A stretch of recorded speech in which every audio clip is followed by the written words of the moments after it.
really good book called Taming Your Gremlins if anyone wants to look into that idea more. That guy does a really good job of doing that. So anyways, I started going through like my hero's journey, and I spend a lot of time like meditating, a decent amount, but not just like normal meditating, like fucking around in my own head type of meditating, and just seeing what type of unconscious things are kind of below the surface of my everyday like Cory me.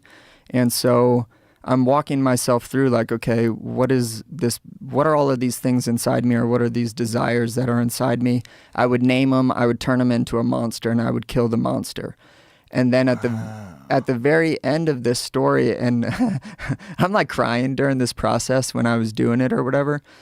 In the hero's journey, a lot of the time you have a mentor, like a Yoda.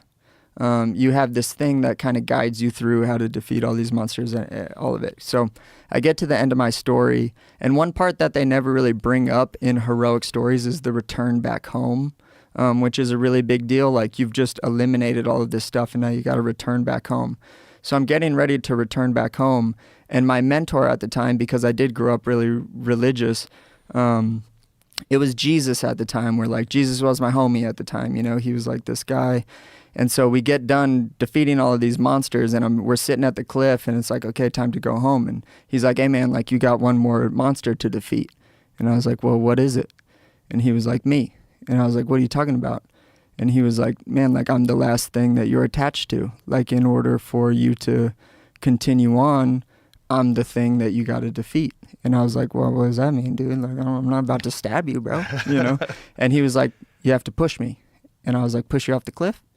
He was like, you have to let go of me the same way that you let go of all of your other desires and fears and things inside of you too, if you really want to do it.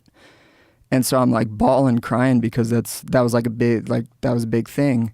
So I do it and Jesus falls, but then he grows wings, flies away, and says to me, now you can be like me. And then just flies off into the whatever. And then I returned back home, and I just remember that being a really big moment for me in I don't like to use the word spiritual because it sounds stupid. But that was like a big deal for me in my development as a person, because it really like made me understand. And they weren't things that I was planning out. They were just unconscious things that were hitting me like over and over and over again. I found that through hypnosis and through like trying to see what's underneath things. You can't talk to it. You can't tell it what to do. You can't control your unconscious. You just have to watch what's underneath there. So it was just like a thing where it's like, now I get to be like you, was like a really cool thing that just like popped into my head. And I was like, whoa, shit, that's cool. That is cool. Yeah, I do a lot of crazy shit inside of my own head, I guess.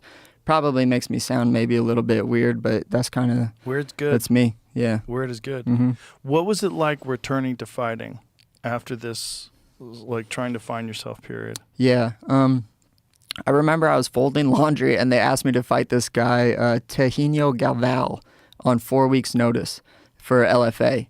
And Tehino Galval is a fucking savage at the time. Still I think is doing pretty well, but literally every YouTube video I could find of him was just knocking people out. He was like 6-0 or something and just murdering people, Brazilian guy. And I was like, I don't think that's a good idea. Like, I just lost. I don't really want to lose again. And I remember going back and forth with myself big time. And as I was folding laundry, I kind of got hit with another bit of wisdom that came from wherever, not from myself, came from wherever. And in this bit of wisdom, it told me, man, I gave you this life for you to make it up yourself. Quit asking me to make decisions for you.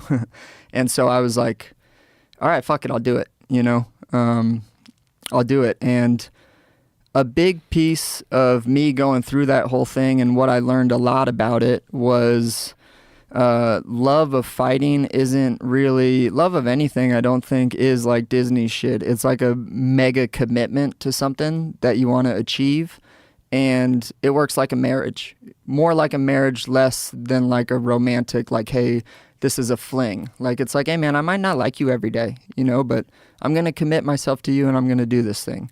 And it helped me really wrap my head around what kind of true love is, because I feel like that's what true love is. And if you want to love this sport, and you want to say you love this sport, you got to love it on the months, days, it might last years that you really don't like it. And just trust that on the other end of it is like a good experience. There's a payoff. Yeah. It's a process. Mhm. Yeah. So how was the fight? It was good. I knocked him out in the first round. Fucking crushed it. Wasn't scared at all going in. Really? Oh yeah, I don't get scared much like when I'm actually fighting in that mode of like fight or flight, but I've already chosen fight. Like I'm good, you know. I don't really get too scared going into fights hardly ever. I get scared leading up to things, but in the actual fight itself, like I'm the goddamn Incredible Hulk.